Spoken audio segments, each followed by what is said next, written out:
la chance d'être à côté de la Ferrari 312 T5 qu'a piloté Gilles Villeneuve en 1980, une voiture qu'il a lui-même qualifiée d'extrêmement difficile à conduire.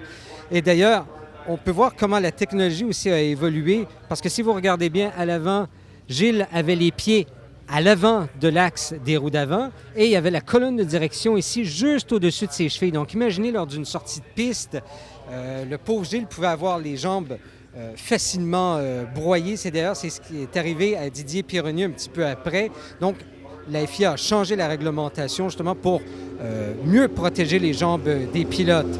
Les énormes radiateurs sur les côtés, l'huile et l'eau.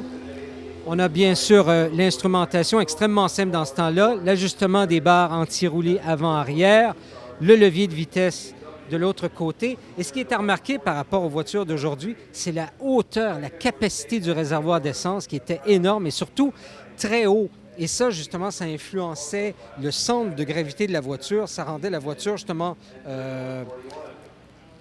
très imprécise à conduire parce que au fur et à mesure qu'on monte le centre de gravité de la voiture prend beaucoup de roulis. Et puis c'est justement ça que Gilles se plaignait, c'est que la voiture n'était pas précise à conduire. Il ne savait pas exactement ce qu'elle allait faire.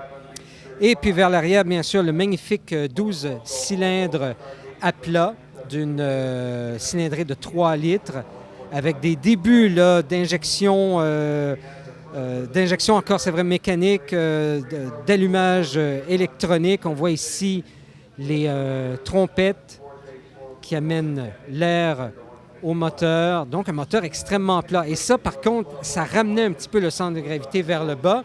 Et puis, la boîte de vitesse, qui est énorme par rapport au standard d'aujourd'hui.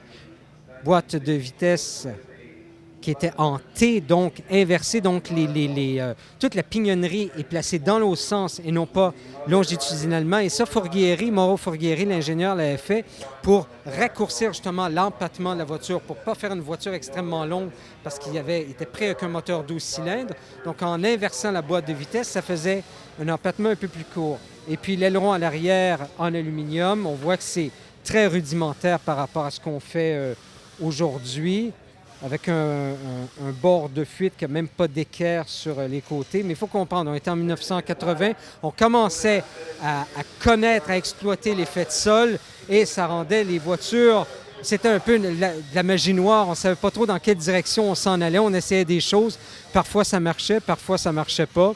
Et puis, malheureusement, avec la T5, ça n'a pas fonctionné. Mais on est chanceux de la voir encore courir sur les circuits nord-américains. C'est un magnifique Ferrari 312 T5.